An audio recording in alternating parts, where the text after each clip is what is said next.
ছাত্রশক্তির action, ছাত্রলীগের ঠিকানা এই বাংলায় হবে না। আমি কে, আমি কে, তুমি কে, আমি কে, ছাত্রশক্তির অ্যাকশন, যুবশক্তির অ্যাকশন, তুমি কে, আমি কে, অ্যাকশন টু অ্যাকশন, এনসিপির অ্যাকশন, ছাত্রশক্তির অ্যাকশন, যুবশক্তির অ্যাকশন, তুমি কে, আমি কে, অ্যাকশন টু অ্যাকশন, এনসিপির অ্যাকশন।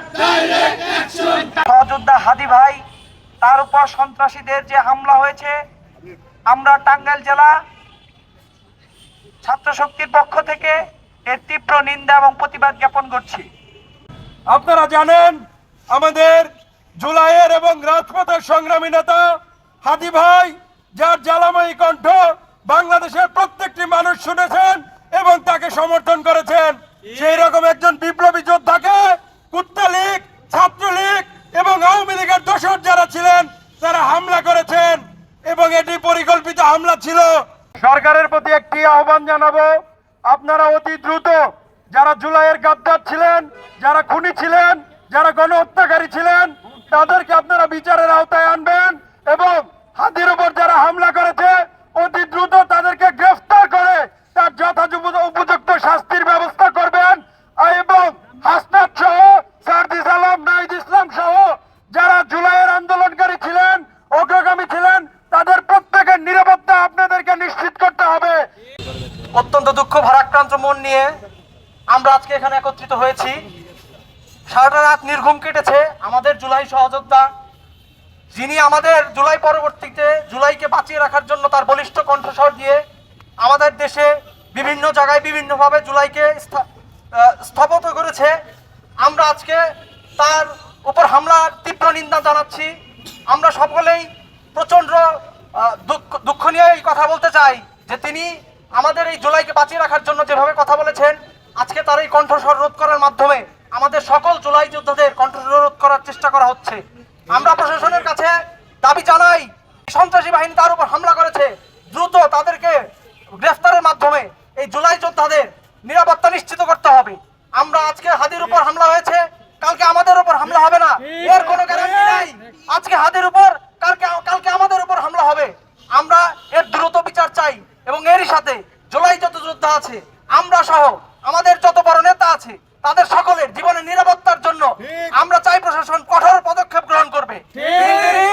আর কোন সুযোগ তোমাদের আমরা দিব না, এটাই শেষ সুযোগ। হাদির যদি বিচার না হয়, হাদির সন্ত্রাসী হামলাকারীদের যদি বিচার না হয়, তাদের যদি দ্রুত সময়ের মধ্যে গ্রেফতার না করা হয়, আমরা কিন্তু রাজপথ ছাড়বো না। রাজপথ ধরতে আমরা এখনো অনেক সজাগ রয়েছি। যে কোনো সময় আমরা জুলাইকে ফিরিয়ে আনবো ইনশাআল্লাহ। এই বলে আমি আমার বক্তব্য শেষ করছি। ইনকিলাব জিন্দাবাদ, এনসিপি জিন্দাবাদ, জাতীয় যুব শক্তি জিন্দাবাদ, ছাত্র শক্তি জিন্দাবাদ। আপনারা জানেন কালকে ইনকিলাব মঞ্চের মুখপাত্র ওসমান হাদি ভাইয়ের উপর সন্ত্রাসী হামলা হয়েছে। তার প্রতিবাদে আজকে আমরা জাতীয় নাগরিক পার্টি, এনসিপি, যুব শক্তি এবং ছাত্র শক্তি মিলে এক বিক্ষোভ সমাবেশের ডাক দিয়েছিলাম। এই সমাবেশের মাধ্যমে আমরা সরকারকে সতর্ক করে দিতে চাই, আর কেন যেন জুলাই যোদ্ধার উপর এরকম হামলা না হয়, এবং সরকারকে আরো বলতে চাই জুলাই এখনো শেষ হয় নাই, জুলাইয়ের যোদ্ধারা এখনো মাঠে আছে, সেই তো সন্ত্রাসীরা সতর্ক হয়ে যান। এই বলে আমি আমার আজকের মতো বক্তব্য এখানে শেষ করছি। ইনকিলাব জিন্দাবাদ। জুলাই এখনো শেষ হয়নি। জুলাই কি শেষ হবে না? আমরা ভেবেছিলাম 5 আগস্টের পরে এই অন্তর্বর্তীকালীন সরকার জুলাই শেষ করে দিবে, কিন্তু তারা শেষ করতে পারে নাই।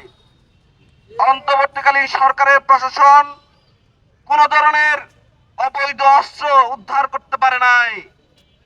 এই অবৈধ অস্ত্র উদ্ধার এবং সন্ত্রাসীদের গ্রেফতার করলে আজকে আমাদের হাদি ভাইয়ের এই অবস্থা হতো না। আগামী 24 ঘন্টার ভিতরে অস্ত্র সহ সেই সন্ত্রাসীকে প্রশাসনে গ্রেফতার করতে হবে। আগামী 1 সপ্তাহের মধ্যে আমরা যেটাকে বলি ডেভিল হান্ট, যেটাকে বলি, সেটা প্রয়োগ করে সারা বাংলাদেশে যত অবৈধ অস্ত্র আছে সেগুলো উদ্ধার করতে হবে। যাদের কাছে অস্ত্র আছে তাদেরকে গ্রেপ্তার করতে হবে। আপনারা সন্ত্রাসীদের কাছে অস্ত্র রেখে নির্বাচন করতে চান, এই নির্বাচন আপনারা করতে পারবেন না। পতিত ফ্যাসিস্টরা কিন্তু এখনো ঘুমিয়ে পড়ে নাই। তাদের কাছে লুট করা অর্থ রয়েছে, অবৈধ অস্ত্র রয়েছে। তারা এই নির্বাচন বানচাল করার জন্য সর্বোচ্চ শক্তি প্রয়োগ করবে। আপনারা ঘুমিয়ে ঘুমিয়ে নির্বাচন করতে চান, এই সুশীলতা দিয়ে বাংলাদেশে আপনি নির্বাচন করতে পারবেন না। ইন্টারিম গভর্নমেন্টকে আবারও সতর্ক করতে চাই, সন্ত্রাসী এবং অবৈধ অস্ত্র উদ্ধার করুন, অভিযানে নামুন। আমাদেরকে আর বোকা বানায়েন না, আমাদেরকে আর হুমকির মুখে রেখে দিয়েন না।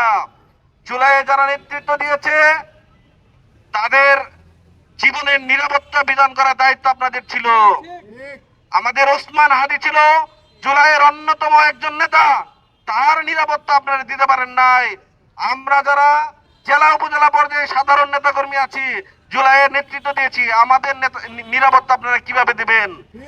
আমাদের নেতৃত্ব যারা দিয়েছে, আমাদের যারা জেলা পর্যায়ে নেতৃত্ব দিয়েছে তারা কিন্তু হুমকির মুখে আছে। আমরা চাই অতি দ্রুত অবৈধ অস্ত্র এবং সন্ত্রাসীদের গ্রেপ্তার করে এই আতঙ্ক থেকে সবাইকে মুক্তি দিন। আগামী 24 ঘন্টার মধ্যে হাদি ভাইয়ের উপর যারা হামলা করেছে তাদের গ্রেপ্তার করুন এবং দ্রুত অবৈধ অস্ত্র উদ্ধার করুন। নির্বাচন বানচালের প্রচেষ্টা চলছে, আমরা চাই নির্বাচন হোক। এই দেশে নির্বাচন অতীব জরুরি। নির্বাচন যেন কেউ বানচাল করতে না পারে সেই জন্য আমরাও সজাগ আছি, আপনারা প্রশাসন সজাগ হন। আমি আজকে যারা আমাদের সাথে উপস্থিত হয়েছিল সকলকে ধন্যবাদ এবং মিডিয়ায় যারা উপস্থিত ছিল সকলকে ধন্যবাদ দিয়ে আজকে প্রোগ্রাম এখানে আমার বক্তব্য শেষ করছি।